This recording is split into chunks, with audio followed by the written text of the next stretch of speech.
Howdy, y'all. My name is Edmund. I'm an astronomical and sciences student, so I'll be getting my degree this fall. I'm pretty excited about that.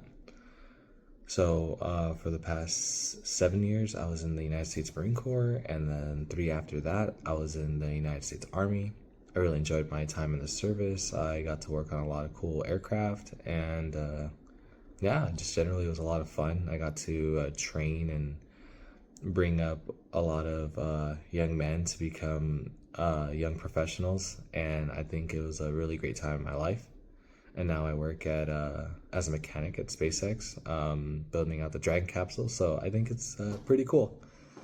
So when we're talking about the art and sciences, what I really like was the breakdown between both like the science portion and the art portion, where like science you have the very like thoughtful methodical portion of how you're going to train, the methodology on what you're going to do, how you're going to do it, and just generally like what's your game plan, how you're going to actually start performing these training tasks. And then the art portions, it's really interesting because you have to understand how to approach the individual.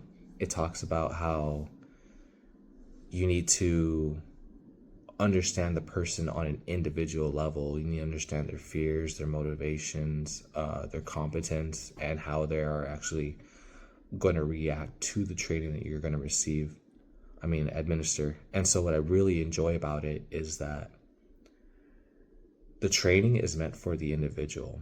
So, that's why you want it to be learner centered training, because you're going to have your scientific portion, which is going to be demonstrating on how to perform your training and what's going to be the most effective form of training. But then you're going to have your artistic version of it, where it's kind of like the flavor of how you administer the training and demonstrating to these adult individuals. For example, we have a really great training program at SpaceX where we train people how to perform complex operations on all sorts of structures, such as drilling, critical bonds, mating, fastening, just a lot of things that require putting parts together. And while we have these training programs, each individual that I am going to train has a different temperament or different aptitude to learning these things, and understanding the flavor in which I need to demonstrate and teach these individuals is definitely helpful. And I really enjoyed reading about the nuances and the differences between the science and the art of training. Thank you.